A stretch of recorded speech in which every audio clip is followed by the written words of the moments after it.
उत्तराखंड को भ्रष्टाचार मुक्त बनाने के दावों के बीच एक बड़ा मामला सामने आया। हरिद्वार रुड़की विकास प्राधिकरण यानी HRDA एक बार फिर विवादों के घेरे में है।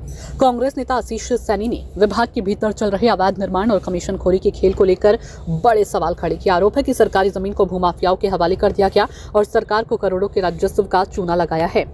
कांग्रेस नेता आशीष सैनी का सबसे सीधा हमला रुड़की के सिविल लाइन्स इलाके को लेकर है। उनका आरोप है कि यहां की बेशकीमती नजूल की भूमि पर धड़ल्ले से अवैध निर्माण हुए। आरोप है कि ये सब कुछ विभागीय अधिकारियों की नाक के नीचे हुआ।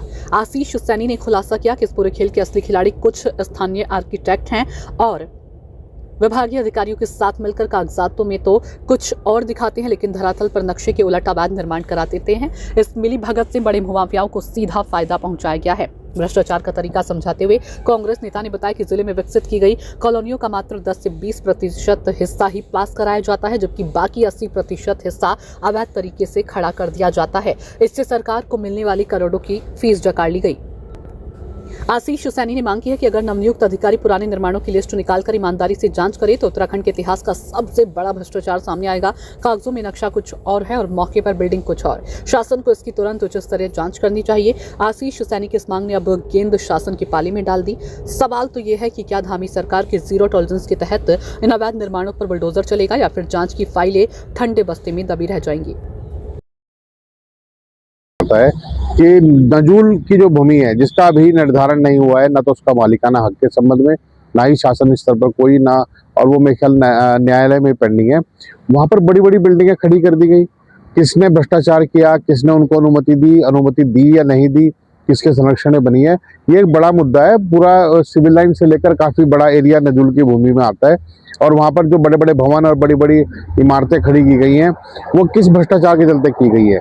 निश्चित रूप से जो वहाँ रहने वाले लोग हैं उनके लिए भी कष्टकारी है और विभाग के लिए तो है ही। सबसे बड़ा रेवेन्यू लॉस है ऐसी जगहों पर बनाकर। दूसरा, जो टैक्स की चोरी की गई है। और इसके साथ साथ एक मामला और बताऊंगा कि जो हमारे टैक्स कलेक्शन का पैसा है उसका भी दुरुपयोग किया गया है। तो ये सारे मामले दरअसल अगर कोई ईमानदार अधिकारी बैठेंगे, जांच करेंगे तो पाएंगे कि कितने बड़े बड़े मगरमच्छ यहाँ पर घुसे हुए हैं। देखिए, कुछ जो कॉलोनीज काटी गई हैं उनमें नक्शा पास कराया गया है 8 बीघे में, 10 बीघे में, 15 बीघे में और 25-25, 50-50 बीघे की कॉलोनियां काट दी गई हैं। इस तरह के जो भ्रष्टाचार है, यानी साफ दिखाई देता है कि फ्रंट का आपने पास करा लिया और नाम हो गया कि पास है और पीछे आपने नहीं दिया।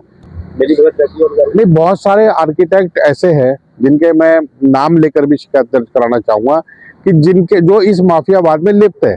अधिकारी अपनी मर्जी से भ्रष्टाचारी नहीं कर सकता जब तक उसमें कोई आर्किटेक्ट लिप्त ना हो। तो इसलिए जो आर्किटेक्ट पंजीकृत किए गए हैं, यदि उनके द्वारा कोई भी ऐसा अवैध भवन निर्मित पाया जाता है या निर्माण करने का प्रयास किया जाता है, उनका पंजीकरण रद्द होना चाहिए।